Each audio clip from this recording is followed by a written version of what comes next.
Friends அனைவருக்கும் காலை வணக்கம். இந்த மயிலை பாருங்கள், எங்கள் வீட்டில் உள்ள மயில். எங்கள் வீட்டில் நான் வளர்க்குறேன்னு நினச்சிக்காதீங்க. அது காட்டிலேருந்து வளர்ந்து நம்ம வீட்டில் வந்து தான் ஏற சாப்பிடும். இங்கே தான் தங்கியிருக்கும். நைட்டு மட்டும் வீட்டுக்கு வராதுங்க, பனைமரத்தில் இருக்குங்க. பொழுது விடியும் வந்துடுங்க. இங்கே பாருங்க, காலை வேளையில் காலை சூரிய வெளியில் எப்படி எவ்வளோ அழகாக சுற்றிக்கிட்டு போகுது பாருங்க.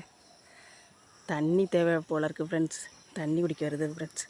ஐயே, இந்த மயிலுக்காக தான் இந்த பாத்திரத்தில் தண்ணி எந்த நேரமும் இருந்துக்கிட்டே இருக்கும். அதனால் பாசியாக இருக்கும். பார்த்திங்களா, பார்ப்போம் என்ன பண்ணுதுன்னு. தண்ணி பிடிக்க தான் வருதுன்னு. தண்ணி தெவிக்குதா என்னன்னு தெரியலையே ஃப்ரெண்ட்ஸ். ஆமாம் ஃப்ரெண்ட்ஸ், தண்ணிக்கு தான் ஃப்ரெண்ட்ஸ் வந்துருக்கு. சந்தோஷமாக இருக்குது பாருங்கள். என் பக்கத்துலேயே இருந்து தண்ணி குடிக்குது பாருங்கள். அதனால் அந்த இடத்துல பாத்திரத்தில் தண்ணி இருந்துக்கிட்டே தான் இருக்கும். தண்ணி குடிக்க வரோம்னு சொல்லிட்டு வெயில் காலத்தில் நம்ம தண்ணி கண்டிப்பாக வைக்கணுங்க. அங்கேக்கு எங்கே நான் இடத்துல தண்ணி இருக்கும், இந்த ஒரு இடத்துல கண்டிப்பாக இருக்கும். பாருங்கள் கத்துறத தண்ணி குடிக்கிறத பாருங்க.